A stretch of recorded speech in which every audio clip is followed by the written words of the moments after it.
Mesdames et messieurs, bonsoir. Merci de nous retrouver sur Afrique Média pour le point d'actualité de ce mercredi soir. Ouvrons ces pages d'information par le Kenya où au moins 4 personnes ont été tuées ce matin et des dizaines d'autres bloquées dans les décombres suite à un glissement de terrain. Le drame s'est produit dans un quartier pauvre de Nairobi sur lequel une paroi rocheuse s'est effondrée.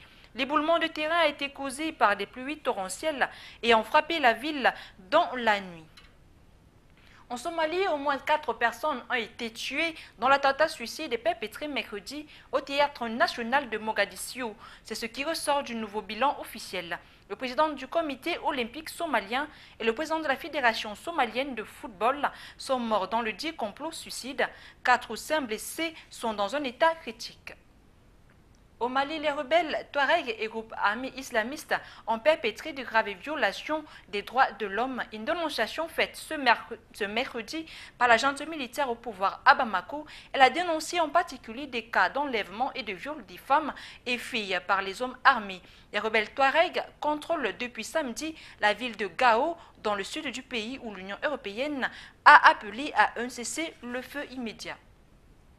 Clôturons par la Syrie où le régime syrien continue de bombarder les bastions rebelles malgré sa promesse de retirer ses troupes. Ces affrontements ont fait 80 morts, en majorité des civils. L'allié à la Syrie, la Moscou, a affiché sa certitude d'une victoire militaire de Damas, même si l'opposition est armée jusqu'aux dents.